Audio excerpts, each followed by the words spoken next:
necesitan. Los que van a hacer hígado, vayan tomando en cuenta. Tiene que estar todo completo, tienen que ver. Ustedes ya lo tienen que traer la próxima martes. Una idea de cómo van a hacer sus maquetas, ya están repartidos.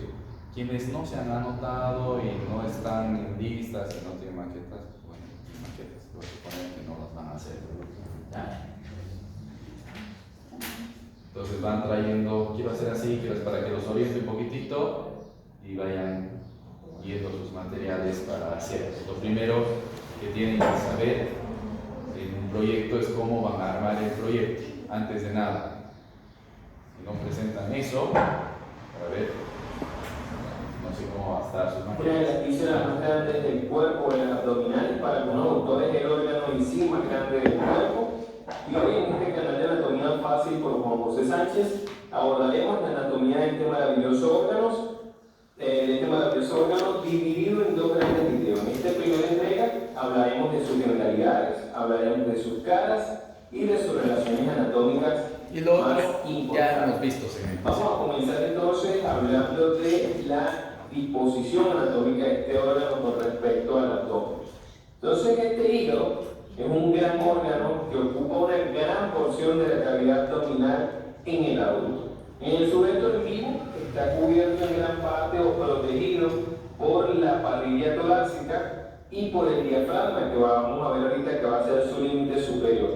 A pesar de que es una víscera intraabdominal, no está tan, digamos, desprotegida o tan expuesta como el resto de las vísceras abdominales. Es uno de los órganos más importantes del cuerpo por la cantidad de funciones que realiza. Se le atribuyen más de 1000 funciones bioquímicas y funciones fisiológicas que son importantes para el cuerpo.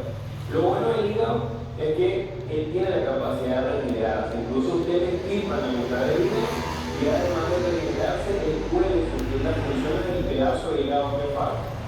Pero la extirpación total del hígado es incompatible con la vida, ya que tiene tantas funciones bioquímicas a su cargo que es imposible poder vivir sin él. Entonces, de acuerdo a la distribución de la topografía abdominal, vamos a hablar que el hígado, como es tan grande, va a ocupar 2 de los 3 cuadrantes superiores. Decimos que va a ocupar parte del hipocondrio derecho, o decimos que ocupa en sí casi todo el hipocondrio derecho, pero también ocupa gran parte del mesogastrio. Entonces, este sería el hipocondrio derecho, que ocupa casi todo este lugar, y este sería el mesogastrio. En mi canal también pueden encontrar un video acerca de esta división de la topografía abdominal para que amplíen más qué estructuras, parte del hígado, se encuentran en estas zonas abdominales. Entonces, en esta disposición o en esta imagen podemos ver cómo está protegido enormemente o casi en su totalidad, por así decirles, por la parrilla torácica. Mientras que vean el resto de las vísceras abdominales como quedan nada más protegidas por la pared anterior del abdomen, lo que le confiere al hígado entonces es que es tanta la importancia que él tiene que él está protegido prácticamente junto con el corazón y junto con los pulmones, siendo uno de los órganos más vitales del cuerpo humano. Cuando ustedes diseccionan una pared abdominal anterior y parte de la pared torácica anterior, no se va a encontrar el hígado como lo ven en esta imagen, y mucho menos si la persona está muerta. Cuando la persona fallece, el diafragma se relaja, asciende y el hígado también se va hacia arriba. Entonces, en esta disección se supone que esta persona está fallecida, simplemente el autor, en este caso del Meter, yo supongo que quiso mostrarle que el hígado está allí, pero realmente él, en condiciones normales, cuando el hígado está grande, no debería sobrepasar todo este reborde costal. Él no lo debería sobrepasar, es decir, usted no podría palpar teóricamente el hígado a una persona normal o a una persona que esté viva. Entonces, un órgano que pesa muy variable de acuerdo a la persona, puede llegar a pesar entre 1 y 3 kilos, pero en promedio se dice que pesa 1,5 kilos. En el humano, usted seguramente debe haber visto este órgano en las vísceras abdominales cuando usted compra un pollo, cuando usted compra una res. Es totalmente igual a la textura del humano. Un órgano que es bastante blanco al tocarlo, es un órgano que es de un color rojizo bastante oscuro. Eso se debe a la identificación que tiene y también a la ultraestructura anatómica. Entonces, dentro, digamos, de los sistemas corporales, el hígado forma parte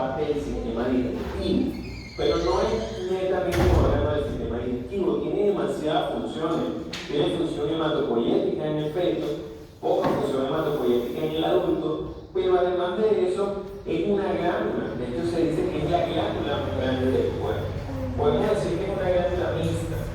Mixta porque tiene una función exocrina, ya que tiene producto de secreción que excreta a través de conductos, como es el caso de la bilis, que algunas personas piensan que es producida por la vesícula biliar y no, la bilis es producida por el hígado, pero almacenada en la vesícula biliar.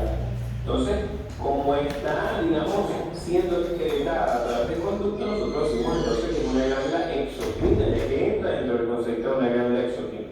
Pero además de eso, también secreta, o sí, la palabra secreta, un grupo de hormonas o de sustancias estimulantes que van directamente a la sangre sin pasar por ningún conducto. Es por eso que también se dice que es una glándula endocrina. Entonces, por eso decimos que es mixta, porque tiene función endocrina, como la digestiva, y tiene función endocrina para regular el resto de los órganos corporales. Entonces, les traigo a colación para que vean cómo es el hígado de un recién nacido. Es bastante curioso, y el hígado es muy grande en el recién nacido en comparación con el cuerpito pequeño que tiene un bebé. Entonces el hígado es tan grande que para efectos de anatomía, digamos que modifica toda la estructura ¿Por qué pasa eso? Porque como el no es tan grande. él va a empujar todas las estructuras que se encuentren encima de él, la va a empujar hacia arriba. Es por eso que vemos en el adulto que el pulmón derecho, que es el que queda justo por debajo, es menos largo que el pulmón izquierdo, y como no tiene hígado que lo mueve, sí se desarrolla más en sentido longitudinal.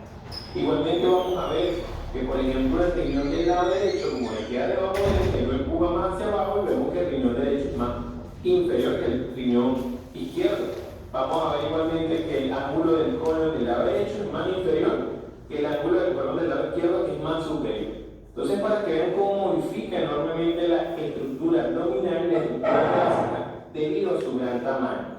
Igualmente, ustedes deben saber que en el diafragma derecho, que es el que queda justo debajo del hígado, es empujado tanto hacia arriba que nosotros lo vemos incluso en la radiografía como el diafragma derecho está mucho más arriba que el diafragma izquierdo. Aquí en esta imagen más o menos lo puede ver. Esto es para que entiendan lo importante, lo grande que es el hígado en el niño con respecto al resto de su cuerpo. El adulto sigue siendo grande, pero no es tan desproporcionalmente grande como lo es en el niño. No es que evoluciona, se pone más pequeño, no. Que a medida que crecemos, se hace más grande la cavidad abdominal y por ende no se va a notar tan grande en sentido de proporción. Entonces, esta visión que estamos viendo aquí es una visión anterior. Imagínense ustedes que este es el diafragma y que aquí cortamos la pared abdominal anterior. Y esta es una visión, digamos, posterior-inferior, estamos viendo el hígado de abajo hacia arriba.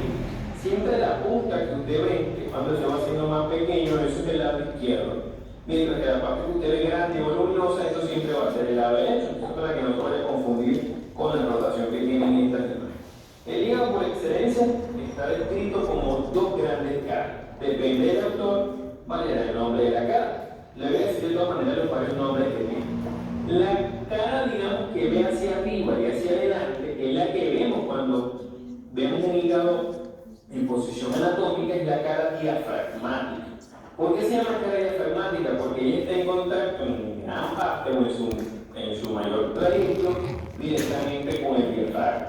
Esta cara diafragmática también recibe el nombre de cara antero-superior, porque si usted se pone a ver, imagínese que el hígado es un cubo, entonces la que está mirando hacia adelante es anterior y la que está mirando hacia arriba es superior. Entonces, como esta cara diafragmática me incluye la anterior y la superior, también es llamada cara antero-superior o diafragmática. Es bastante fácil de conocerla porque es una cara que es muy lisa, es una cara que es bastante brillante, como usted lo ve aquí, ya le voy a explicar por qué es tan brillante, y por la convexidad que muestra esta cara hacia afuera. Y la siguiente cara es la cara que entonces va a ver hacia abajo y hacia atrás. No hace falta ser muy inteligente para entender cómo se llamaría esa cara. Esa cara entonces sería la cara visceral, porque es la que está en contacto con el resto de las vísceras abdominales, pero también se llama la cara posterior porque ve hacia atrás e inferior porque ve hacia abajo. Entonces sería la cara visceral o cara póstero inferior del hígado. Entonces, vamos a ver que en la parte anterior, la cara anterosuperior, que está visceral, la diafragmática, perdón, se une o se continúa, es la palabra, con la cara visceral. Esa unión o ese borde, como es que lo unión ambas caras, se denomina borde inferior del hígado. Eso lo vemos en sentido anterior. Ahora, este borde inferior del hígado es interrumpido por una estructura que tiene una forma de escote. Entonces la vamos a denominar escotadura para el ligamento redondo del hígado, porque resulta que esa escotadura se produce porque vamos a ver ahorita que en la cara inferior del hígado, fíjense que estamos viendo la misma escotadura, esta sería la escotadura, está ocupada por el ligamento redondo del hígado, es la que forma la escotadura y por eso recibe ese nombre. Si vemos esta imagen, ya que estoy punteando, también el mismo borde inferior del hígado, que me está separando la cara visceral, en este caso la parte más inferior de esta cara, con esta que sería la cara diafragmática o cara anterosuperior. Y aquí se ve muy bien cómo está interrumpida por la escotadura. Ahora, el hígado, digamos histológicamente, no voy a tocar la histología porque estamos hablando de anatomía, por fuera está rodeado de peritoneo visceral. Está rodeado de peritoneo visceral. Y eso es justamente lo que le da ese color brillante cuando usted ve el hígado. Este peritoneo visceral está tan pegado al hígado, está tan pegado que uno puede separar a menos que lo corte. Y usted ve cuando ve el hígado en el supermercado, usted ve que está brillante. Y eso es porque tiene pegado el peritoneo visceral. Debajo se llama cápsula de Gleason, el peritoneo visceral. El propio parénquima, o sea, el propio órgano hepático como tal. Y digamos que la parte más interna del propio órgano, que sería esta que usted ve aquí, vea que aquí ya no tiene el peritoneo visceral, está cubriéndose por una cápsula, que es la que denominamos la cápsula de Gleason o cápsula hepática. Ahora, en esta cara visceral encontramos una serie de reparos anatómicos que ya vamos a nombrar. Vamos a encontrar primero el lóbulo cuadrado, que eso lo vamos a encontrar hacia anterior. Para que no se confunda, ¿cómo usted va a saber que estamos hablando de la cara anterior del hígado? Muy fácil, usted siempre busca esta estructura que está aquí, que es la vesícula biliar.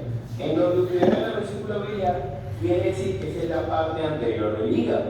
Entonces, este lóbulo que usted ve aquí, que está de cabeza, el ligamento redondo, que es este, la vesícula biliar, es el lóbulo cuadrado del hígado. Eso lo vamos a ver nada más en la cara visceral, porque si lo vemos en la cara diafragmática, fíjense que no se ve muy bien el lóbulo cuadrado. Solamente si lo vemos desde abajo del hígado. Detrás de él encontramos otro lóbulo que es el lóbulo caudal. Ahora, fíjense ustedes que hay una estructura central que me separa el lóbulo cuadrado del lóbulo caudal. Esa estructura central es la que nosotros denominamos la puerta del hígado. En latín es la porta hepatis, o dicho en términos anatómicos es el ilio hepático. Recuerden que el ilio es el lugar por donde entran o salen estructuras de cualquier órgano. Existe un ilio en el pulmón, existe un ilio en el riñón, existe un ilio incluso en el corazón. O sea, es el espacio del órgano que él dispone para que entren o salgan sus estructuras, ya sean vasculares, ya sean nerviosas. Entonces, la puerta del hígado, la entrada del hígado, está justamente en esta porción central. Es la denominada porta hepática. Y más adelante hablaremos de cuáles son estas estructuras que entran o salen del hígado. Estamos hablando de la cara visceral ahora. Entonces, si usted es aficionado y si usted está bastante pendiente, va a ver que anatómicamente, o llevándolo a la analogía, estas estructuras que se encuentran en la cara visceral tienen una forma de una H, la letra H. Digamos entonces que la parte central de la H, un palito central que une la H, es justamente ese pedúnculo hepático, ese ilio hepático. De manera que cada palito de la H va a significar una estructura. Si nos vamos hacia anterior, vamos a ver primero, esto sería, recuerden, izquierdo y esto sería derecho, vamos a encontrar que el hígado le deja una cisura para que por ahí se meta el ligamento redondo. Este sería el palito, digamos, más anterior de la H. Nos vamos al palito del otro lado y encontramos, digamos, la fosa o lecho donde se encuentra la vesícula, es denominada la fosa vesicular o el lecho vesicular. Ahora, si nos vamos a la parte posterior, vamos a ver que el fondo palito de la ancha va a ser un surco para que se aloje la vena cava inferior, que está al mismo nivel del lecho vesicular, y un surco para que se aloje el ligamento venoso. Hay estructuras que tal vez ustedes nunca han escuchado porque son estructuras embriológicas. La vena cava inferior ya la deben conocer, la vesícula biliar la deben conocer. En mi canal también está un video de la anatomía de esta vesícula biliar. Y el ligamento venoso no son más que los restos del conducto venoso del embrión. En el embrión existía una arteria, esa arteria era denominada el conducto venoso embrionario. Cuando el niño nace, esta se oblitera, se fibrosa y es que forma el ligamento venoso que nosotros vemos aquí. Eso siempre les preguntar, o sea, pongan, se explicaba ya, pongan no es más que los restos, los vestigos de la vena umbilical que se oblitera. Igualmente tenemos la vena umbilical en el feto, en el embrión. Cuando el niño nace no necesita esa comunicación directa y simplemente se fibrosa o se oblitera. Y es cuando se forma entonces el ligamento redondo. Son los vestigios de la vena umbilical que se oblitera. Esas son las estructuras entonces que encontramos a nivel de la cara visceral del hígado. Entonces ya vamos a seguir con el video, pero antes no se vayan a despegar del mismo.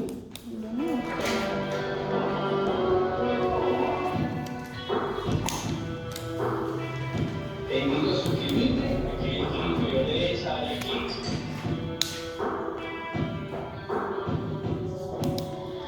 Y no olvides darle like al video. ¿Qué es lo importante aquí? Que usted se suscriba al canal. Aquí en la esquina de abajo, usted le da clic donde dice suscribirse y automáticamente cae dentro del canal. Puedo enviar todos los videos de anatomía abdominal, anatomía torácica, de los miembros. Y así nos quedamos en el conocimiento. Lo único que le voy a acá es que se suscriba al canal. Seguimos entonces hablando de los glóbulos hepáticos. Vemos que anatómicamente hay una división globular que no es igual a la, digamos, división que existe desde el punto de vista funcional y quirúrgico. Vamos a la primera de la lobulación anatómica. ¿Por qué se llama lóbulo anatómico? Bueno, porque usted ve una disección de hígado y lo ve bien grande. Es difícil no decir cuáles son los lóbulos anatómicos del hígado porque son bastante prominentes, están bastante separados uno de otro. Vamos a hablar primero de los lóbulos anatómicos derechos. ¿Qué es el lóbulo anatómico más grande, más prominente? Que ocupa tanto el hipocondrio derecho como parte del epigastrio. Digamos clásicamente lo describen como parte del hipocondrio derecho, pero realmente lo ocupa dos partes. Y este, que es el más pequeño, que es el que cruza la línea media, que se encuentra solamente en el epigastrio, que sería el lóbulo anatómico izquierdo. Vean como es más pequeño, es más puntiagudo. Lo que separa el lóbulo anatómico derecho al izquierdo, primero es este ligamento que viene aquí, que es el falciforme, desde el punto de vista de lo superior. Y desde el punto de vista inferior, vamos a ver que es el surco del ligamento redondo y el surco del conducto venoso, del ligamento venoso embrionario. Esos son los que me separan a esos dos grandes lóbulos anatómicos. Ahora, ¿qué son los lóbulos funcionales? Bueno, estos ya son los lóbulos que usan quirúrgicamente. Son los lóbulos de cómo funciona el hígado, es decir, que no difieren bastante de los lóbulos anatómicos. Estos lóbulos funcionales, vamos a hablar de dos. De un lóbulo funcional derecho y de un lóbulo funcional izquierdo. Sin embargo, estos se usan en la clínica. Son divisiones imaginarias, hechas, digamos, no tanto a priori, pero sí son divisiones que no son anatómicas. Es difícil, pues anatómicamente aquí termina esta división y aquí comienza. Entonces, esto sería para que usted entienda el lóbulo anatómico derecho y izquierdo, para que no se confunda. Vean aquí el ligamento falciforme, cómo me separan los lóbulos anatómicos. Pero el lóbulo funcional derecho es desde esta línea que usted ve aquí enseguida, y este sería el lóbulo funcional izquierdo. Ambos lóbulos pesan aproximadamente lo mismo y miden aproximadamente lo mismo, reciben la cantidad de sangre igual. Ambos lóbulos es la que usan en sentido, es la que usan desde el punto de vista funcional. Si nosotros lo vemos desde un punto de vista inferior, vemos que la línea que me separa el lóbulo funcional derecho y izquierdo no pasa a nivel donde pasa la línea que me separa los lóbulos anatómicos, que les recuerdo que era aquí. Ve aquí cómo se ve el ligamento redondo.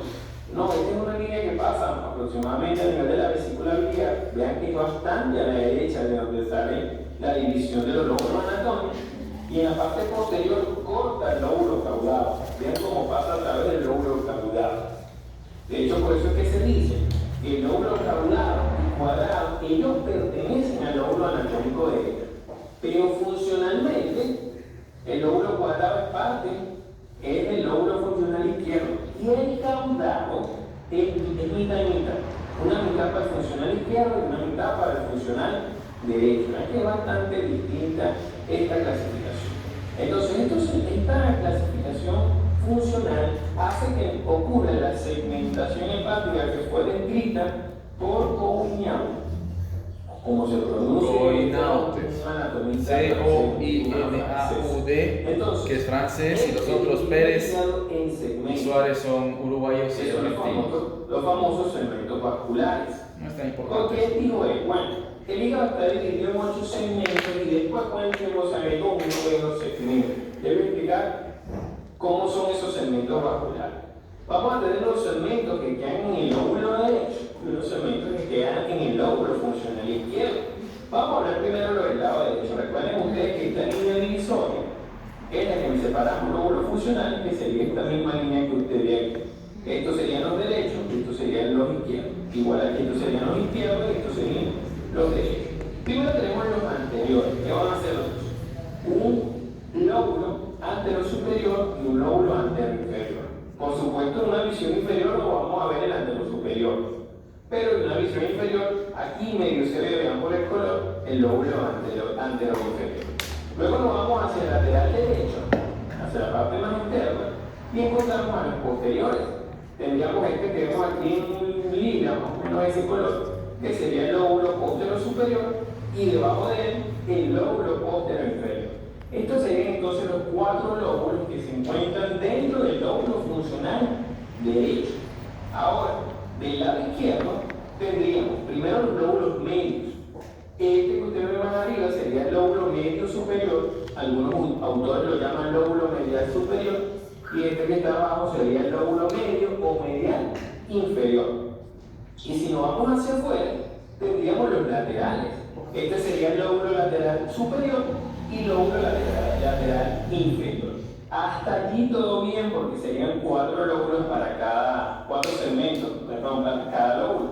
Pero resulta que esos que dice medio son paramedianos, ¿ya? Los que yo he hecho paramedianos. Es el denominado lóbulo caudado. Ese lóbulo caudado, como ustedes hace rato, él tiene una parte en el lóbulo funcional derecho y una parte en el lóbulo funcional izquierdo. De hecho, él recibe ramas de ambas venas portas y de ambas arterias hepáticas, que vamos a ver ahorita cómo es la ligación en el siguiente video.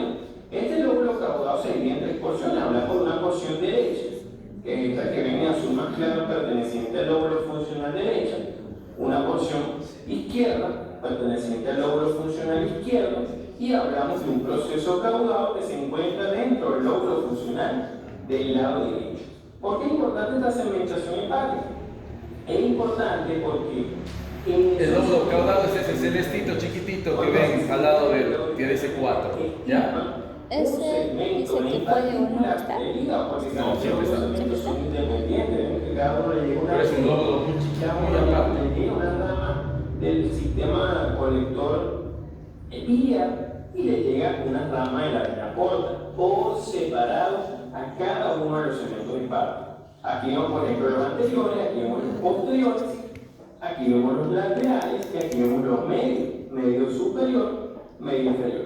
Este que vemos aquí en azulito, vean aquí, ese sería el lóbulo caudado que trataron de hacer un esquema, vean cómo recibe rama del lado derecho, izquierdo, perdón, y aquí una rama del lado derecho, densamente irrigada. Aquí también podemos ver cómo cada segmento hepático tiene una rama biliar, una rama de la vena porta y una rama de la arteria hepática, la famosa trigada portal que llega a todos y cada uno de los segmentos hepáticos. Esta fue toda la primera entrega del hígado. No olvides suscribirte en el circulito que te sale aquí.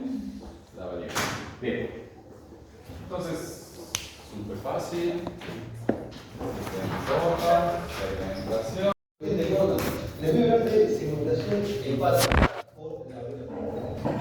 ¿Qué significa segmentar portal? Es lo siguiente.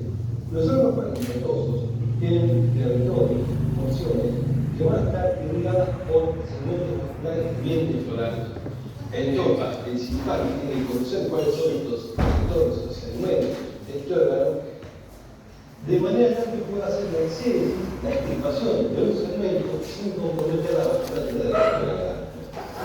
El hígado tiene 8 segmentos bien definidos, considerados por primero, corresponden a lo que se denomina segmentación hepática por la vena.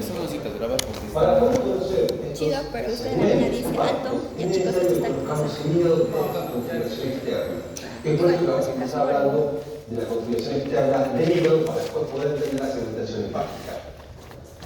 Hígado visto desde su cara superior. Tenemos un borde superior o cúspide, esto es derecho, esto es izquierdo, y un borde inferior. Acá tenemos, entre el tercio medio y el tercio izquierdo, el ligamento falciforme, entre cuyas hojas va a estar descubriendo el ligamento redondo. Acá está sumando la vesicularidad. Acá tenemos el diafragma, que es una vista superior o anterior-superior, si quiere, pero la segmentación hepática por la vena porta se hace desde la cara inferior. Entonces, vamos a levantar este hígado, este borde inferior o anterior-inferior, lo vamos a poner acá arriba. Cara inferior. Entonces, si vemos el hígado de su cara inferior, tenemos el borde anterior a este nivel, esto es izquierdo, esto es derecho, y acá viene todo el borde posterior. Lo primero que impresiona cuando vemos el hígado desde abajo es el hígado, que es una estructura transversa, que está en la parte media, de izquierda a derecha, y se denomina surco transversal. Tiene dos segmentos, un segmento derecho y un segmento izquierdo. Por el segmento izquierdo va a correr el surco longitudinal izquierdo, que está representado hacia adelante por el ligamento redondo y hacia atrás por el ligamento o surco de Arancia, que son resabres embrionarios.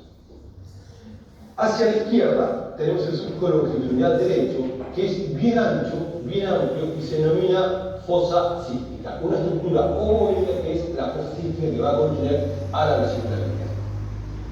Esta parte de acá que vemos, que nos queda, pertenece a la cara posterior del hígado, donde va a estar enfundada la vena cava inferior que lo cruza por detrás, de abajo para arriba, y está bien metida, bien relacionada con la cara posterior de este órgano. Ahí está. Entonces tenemos de esta manera una H, acá en el medio, que me divide a la cara inferior del hígado en un lóbulo izquierdo, un lóbulo anterior, entre la fosa cística, el ligamento redondo y el surco transverso, que se denomina lóbulo cuadrado, y hacia atrás de este tenemos entre la vena cava inferior, el surco transverso y el surco horacio, el lóbulo de Spiegel, y un lóbulo derecho. Entonces tenemos lóbulo cuadrado, lóbulo de Spiegel hacia atrás, lóbulo izquierdo y lóbulo derecho. Acuérdense que todos los segmentos del hígado es anterior. Ligamento redondo, lóbulo cuadrado, fosa ovoidea o cística. Siempre se presenta la duda en si el lóbulo cuadrado es anterior o posterior, lo mismo con el Spiegel. Acuérdense que todo lo que sea geométrico va a ir para adelante. O sea que siempre el lóbulo cuadrado va a estar hacia adelante y el lóbulo de Spiegel va a estar hacia atrás. Perfecto, acá vemos el hígado desde su cara inferior. El lóbulo derecho marca las impresiones del colon ascendente, del riñón derecho y de las glándulas suprarrenales derechas, que mucho no nos hace a la segmentación hepática, pero bueno, lo ponemos.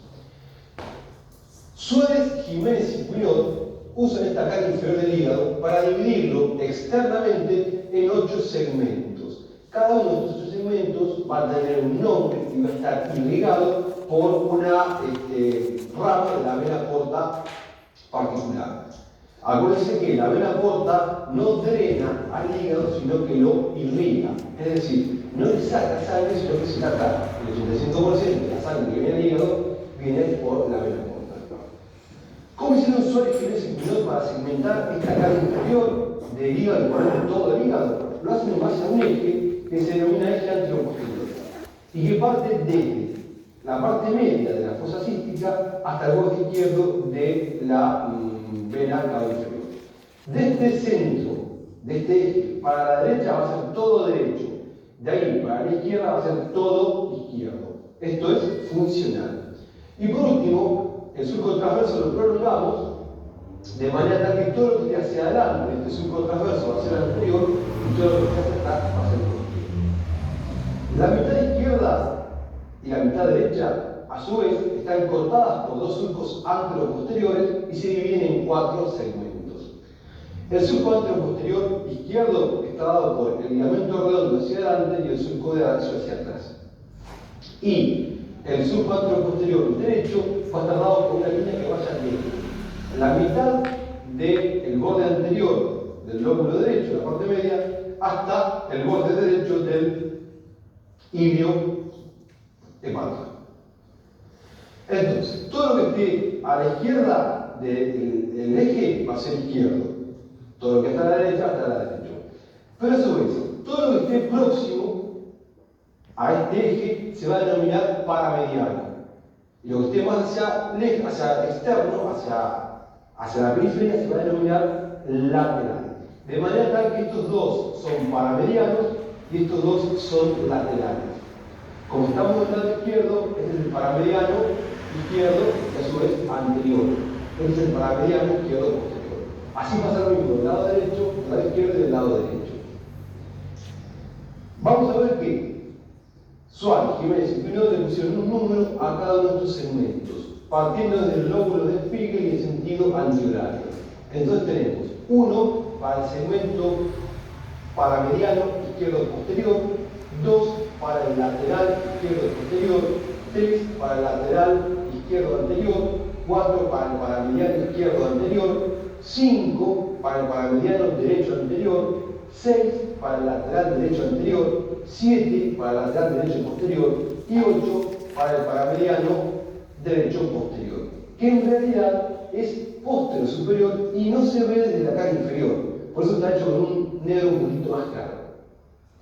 8 segmentos nos dividen de esta forma al hígado según Suárez, Jiménez y Pinot. La vena porta va a arribar al lóbulo, al ilio del hígado y se va a dividir en 2 ramas. Una rama izquierda para los segmentos 1 a 4 y una rama derecha para los segmentos 5 a 8.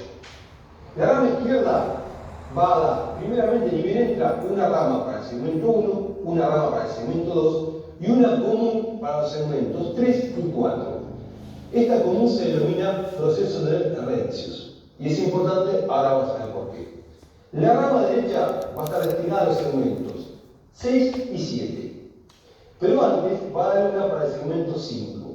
De esta que va al segmento 5 sale una que hace como un rulo y se va para atrás y para arriba y va a llevar sangre al segmento 8 y se denomina arteria recurrente de Paturet, sin ser una arteria, recordemos que es una vena, pero como lleva sangre, Paturet la llamó arteria recurrente de Paturet. Son estas las 8 ramas que da la vena corta para cada uno de los segmentos que Suárez, Jiménez y Pinot habían definido según esas líneas geométricas que pusieron en su cara inferior.